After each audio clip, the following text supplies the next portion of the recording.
പരിശുദ്ധ പരമാദിവ്യ കാരുണ്യത്തിന് എന്നേരവും ആരാധനയും സ്തുതിയും പുകഴ്ചയും ഉണ്ടായിരിക്കട്ടെ. ഇന്ന് ഈശോ നമ്മുടെ ആത്മാവിനെ ദൈവസ്നേഹത്താൽ ജ്വലിപ്പിക്കട്ടെ. നമ്മൾ ഇന്ന് പ്രത്യേകമായിട്ട് പ്രാർത്ഥിക്കുന്നുണ്ടല്ലോ, ഈശോയെ ഞങ്ങൾക്കൊരു ആത്മീയ സൗഖ്യം നൽകി അനുഗ്രഹിക്കണമേ എന്നാണ്.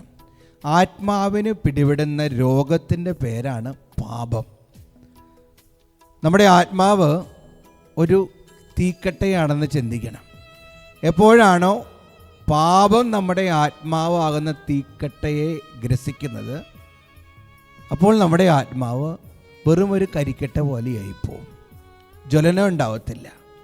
അപ്പം ഇന്ന് നമുക്ക് വീണ്ടും ആ ആത്മാവിന് ജ്വലനം കിട്ടാൻ, പാപബന്ധനങ്ങളിൽ നിന്ന് വിടുതൽ കിട്ടാൻ വേണ്ടി പ്രാർത്ഥിക്കണം. മത്തായി 9:1-8 കർത്താവ് തളർവാദ രോഗിയെ സുഖപ്പെടുത്തുമ്പോൾ പറയുന്നത്, നിന്റെ പാപങ്ങൾ ക്ഷമിക്കപ്പെട്ടിരിക്കുന്നു, കിടക്കയെടുത്ത് നടക്കുക.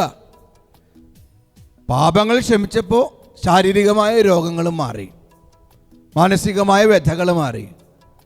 നമ്മുടെ ജീവിതത്തിൽ പല രോഗങ്ങളുടെയും കാരണം ഈ പാപമാണ്.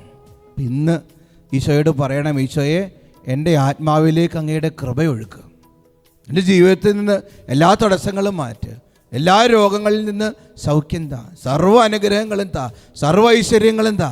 വചനം പറയുമല്ലോ, യെശയ്യാ 48:22, ദുഷ്ടന് ഒരിക്കലും ഐശ്വര്യം ഉണ്ടാവുകയില്ല. നമ്മൾ ദുഷ്ടരാണെങ്കിൽ ലോകത്തിൻ്റെ അധമ വികാരങ്ങൾക്ക്, പാപ ബന്ധനങ്ങൾക്കൊക്കെ അടിമപ്പെട്ടു പോയി കഴിഞ്ഞു കഴിഞ്ഞാൽ പിന്നെ നമുക്ക് ഐശ്വര്യം ഉണ്ടാവില്ല. നമുക്ക് ഐശ്വര്യം ഉണ്ടാവട്ടെ. കർത്താവിൻ്റെ കൃപയിൽ ആശ്രയിച്ച് പാപത്തിൽ നിന്ന് പുണ്യത്തിലേക്ക് ചിറകടച്ചുയരാൻ നമുക്ക് കഴിയട്ടെ. ഇന്ന് ദിവ്യകാരുണ്യനാഥൻ നമ്മെ ഓരോരുത്തരും അനുഗ്രഹിക്കട്ടെ. മെസ്സേജ് ബോക്സിൽ ഈശോയെ ഞങ്ങളെ വിശുദ്ധരാക്കണമേ എന്ന് ടൈപ്പ് ചെയ്ത് അയക്കാൻ പരിശ്രമിക്കുക. ഈശോ നിങ്ങളെ അനുഗ്രഹിക്കട്ടെ.